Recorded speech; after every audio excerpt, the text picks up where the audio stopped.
रायज्लायदाव गोसो सिरि सिरि गलिलांबायसो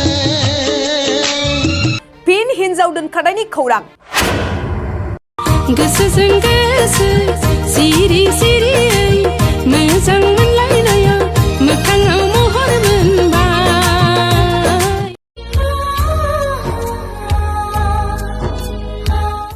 दासान्दि बांसिननिफ्राय बांसिन खोनागासिनो बर' हौवा हिन्जावफोरनि खारनाय आरो दोनखारनाय। थारैनो मानो हाबा लायो, मानो संसार नागारो? बे बाथ्रानि फिननायखौ संसार गारनानै खारग्राफ्रासो मिन्थिसिगोन। दिनैबो सुदेम नार्जारी आरो निसि दैमारिया गावसोरनि संसारखौ गारनानै गुबुन जायगायाव दोनखारलांनाय खौराङा सोराङाव फैदों।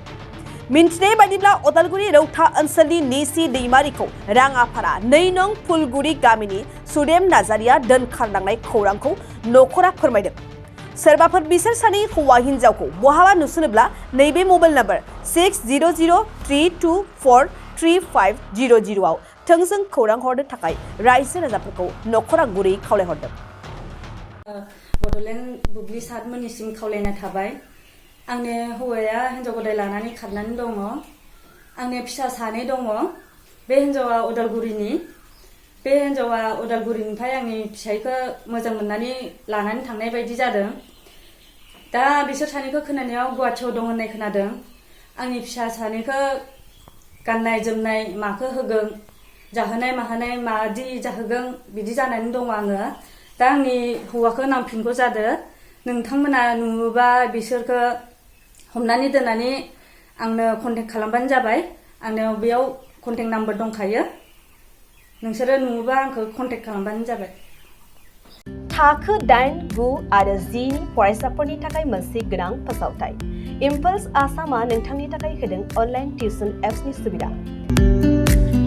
बर' आरो एसामिस मोन्नैबो बिजोंनि 8, 9 आरो 10 थाखोनि बिगियान, सानखान्थि आरो इंराजि आयदायाव अनलाइन टिउसननि सुबिदाखौ होगोन।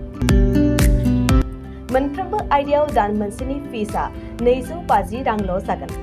12 दाननि थाखाय फरायसानि अनलाइन टिउसनआ सोलिगोन। इम्पल्स आसाम अनलाइन टिउसन एपआव live class, online test, online assignment आरो डाउट क्लियारिं सेसननि सुबिदा मोननो हागोन।